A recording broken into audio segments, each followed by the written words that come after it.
एक समय की बात है, एक छोटे से गांव में एक बुद्धिमान और नेक राजा रहते थे। उनका नाम राजा विक्रम सिंह था। राजा विक्रम सिंह का गांव बहुत ही सुंदर और प्राकृतिक था, लेकिन गांव में एक समस्या थी। लोगों के बीच बहुत सी झगड़े होते थे। राजा विक्रम सिंह ने सोचा कि इस समस्या को हल करने के लिए उन्हें कुछ अद्भुत और जादुई करना होगा। एक दिन राजा विक्रम सिंह ने अपने दरबार में एक मान्यता दी कि वो जो भी व्यक्ति इस समस्या का समाधान लाएगा, उसे बहुत बड़ा इनाम मिलेगा। इस सुनकर लोगों ने बड़े उत्साह से अपने मन और मस्तिष्क को लगा दिया। कुछ दिनों बाद एक गरीब लड़का नाम धनु गांव में आया। वो बहुत ही निराश और असहाय दिख रहा था। राजा विक्रम सिंह ने धनु को देखा और पूछा, तुम्हारा नाम क्या है और तुम यहाँ क्यों आए हो? धनु ने विनम्रता से उत्तर दिया, मेरा नाम धनु है महाराज। मैं गरीब हूँ और मेरे पिताजी की सेहत बिगड़ी हुई है।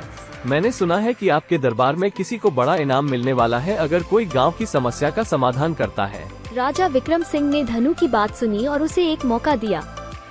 धनु ने बड़े उत्साह से समस्या का समाधान करने के लिए काम करना शुरू किया।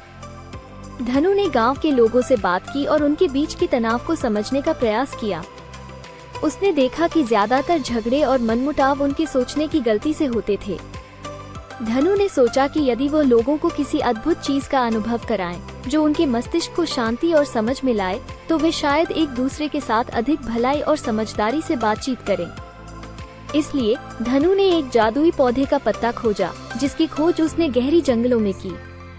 उसने उस पौधे के पत्तों को गांव में लाकर उनकी उस्तादी और अद्भुतता का प्रदर्शन किया।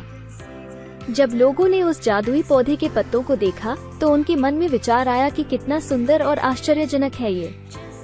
उनका मस्तिष्क शांत हुआ और उनकी आत्मा में समाधान का अनुभव हुआ। उनके मस्तिष्क में एक सूचना आई कि जीवन में तनाव और झगड़े को छोड़कर अधिक समझदारी और प्रेम के साथ रहना चाहिए। धनु ने गांव के लोगों को समझाया कि यह जादुई पौधा नहीं बल्कि उनके भीतर की शांति का प्रतीक है।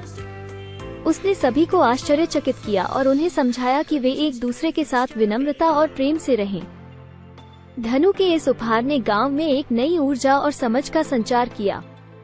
लोगों ने उसके उपाय को स्वीकार किया और गांव की वातावरण में शांति और सौहार्द बढ़ा दिया।